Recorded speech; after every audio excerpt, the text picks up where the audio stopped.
Islamic మతంలోని, Hindu మతంలోని చాలా దారుణం. ఒక్క క్రిస్టియన్ మతంలోనే ఆడదానికి స్వేచ్ఛ. అరే బీచ్ల్లోని అమ్మాయిలు అందరూ హ్యాపీగా లేరు, గాలి తగలాలయ్యా. నీకు గాలి తగిలినట్లు వాళ్ళకి గాలి తగలాలయ్యా. నువ్వు రేపులు చేసేస్తాను అంటున్నావు. సీతాదేవి తర్వాత ద్రౌపది ఏ టీషర్ట్లు వేసుకున్నారా రేపులు అయ్యాయి. ఆ రోజుల్లోనే రేపు మగవాడికి చెప్పాలా రేపులు చేయకూడదని చెప్పి. జై శ్రీరామ్.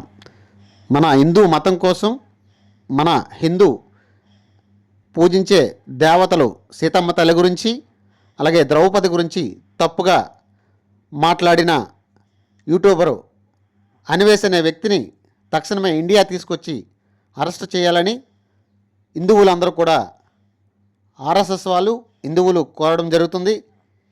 యూట్యూబ్లో సబ్స్క్రైబ్ చేసుకున్న వారు, అలాగే ఇన్స్టాగ్రామ్లో ఫాలో అవుతున్న వారు వెంటనే అన్సబ్స్క్రైబ్ చేసుకొని ఈ విషయాన్ని ప్రతి ఒక్కరికి షేర్ చేస్తారని కోరుతున్నాము.